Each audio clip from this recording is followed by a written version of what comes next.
Hi guys, how are you? Hi, good. How are you doing?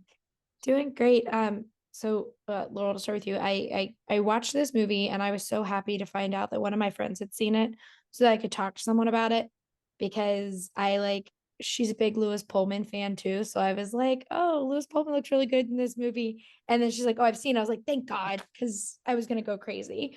But it's one of those movies that I just like had an emotional, even though like my family is not religious, I didn't have a religious background, it still has these elements that I think a lot of people can like connect to. And so for you, like, what was it about like this story in particular and trying to tell it that like just inspired you and made you want to make this movie? I think a lot, it was a couple things. A lot of it came from my personal background. I had a similar relationship when I was a teenager with an older man, and didn't see myself as a victim and had a lot of agency in the relationship. And pushed those feelings aside for years and didn't think about it. And then I met a group of women from a patriarchal church, and learned about their beliefs and discovered a lot of similarities, in which is maybe an obvious thing to say now, but just in terms of like, attitudes towards our bodies and our desires and our sexuality. And, they believe that it's a woman's responsibility to not lead a man into temptation. And it was just this sort of like eye-opening critical turning point for me because it made me reflect back on my relationship in ways that I hadn't before and recognize the guilt that I had and made me start to question, well, why did I have this guilt? Where did this come from? And Mhm. so I wanted to tell a story set in this world, looking at these like really universal feelings about, like sexual shame and seeking approval in men, and set in this world really to reflect our own world. And, I think the other part of it is our country, our society is very much affected by conservative Christian thought. It like literally affects our day-to-day lives. It affects your life. It affects mine. Mhm. Even if I am not in it. And I think I wanted to understand this world better that like so directly affects me. And in the process, finding a lot of empathy and a lot of admiration towards faith, in ways that I probably didn't anticipate really going into it. Yeah, and it is one of those stories like Eliza. So like for me, the when it started, I was like, oh, okay. Feel like every person who's been attracted to men kind of has this understanding of like, ooh, who's this the hot older brother? Like that is a universal kind of thought.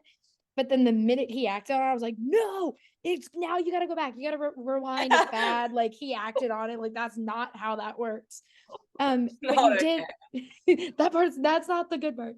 But like the longing, especially in that beginning, was so good. And I loved kind of like your portrayal of Jem and kind of the journey she goes on throughout this. And I'm always fascinated by asking actors kind of like their process, but like with a character like this that does go through so much change throughout the movie, what were some elements of her that you were really just like, yes, I know exactly how I'm going to kind of approach this from an acting standpoint, and what did you kind of have to work on to understand her thought process?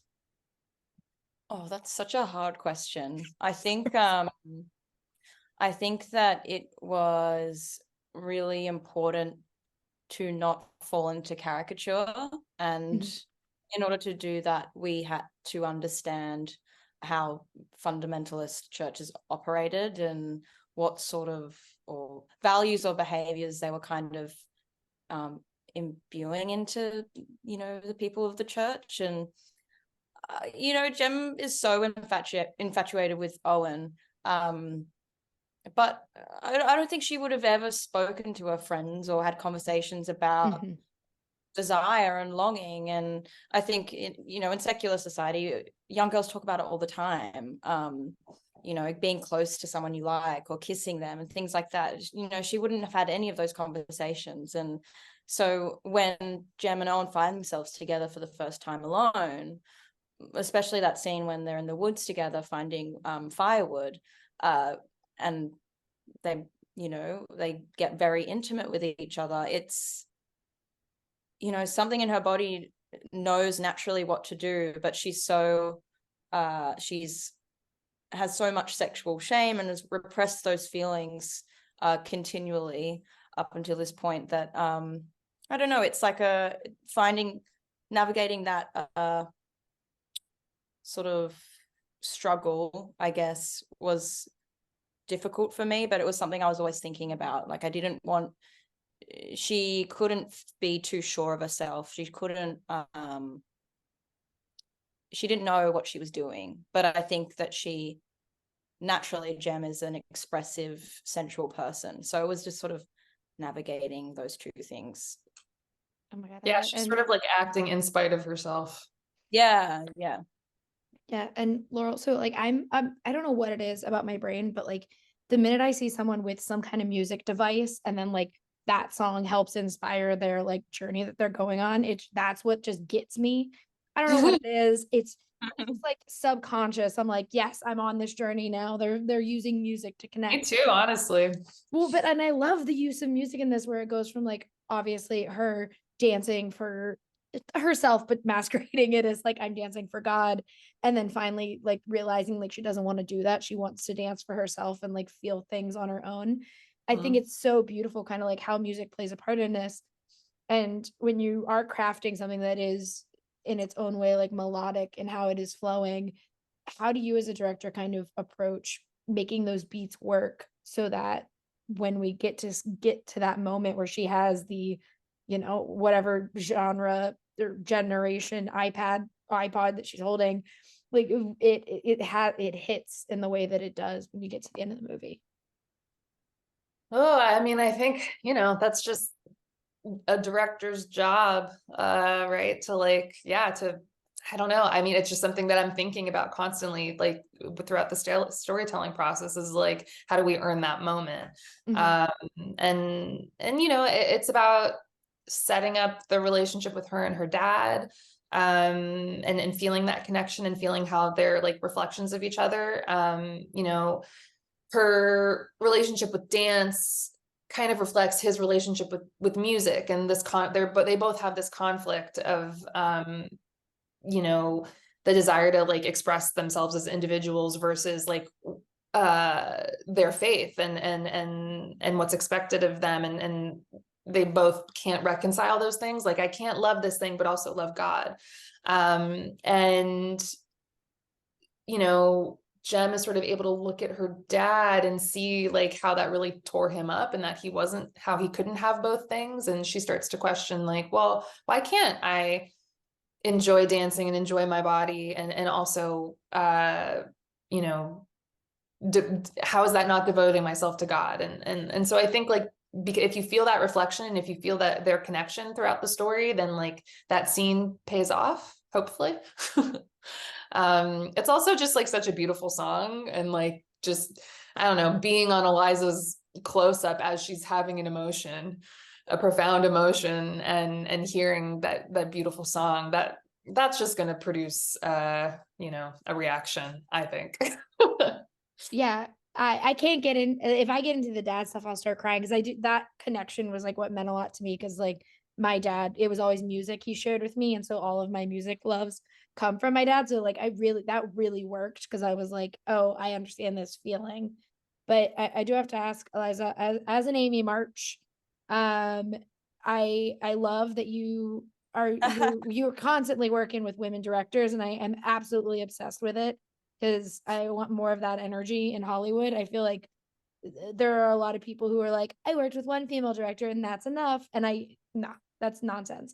But I love that you're like, no, you're constantly working with different female directors. And what is it like?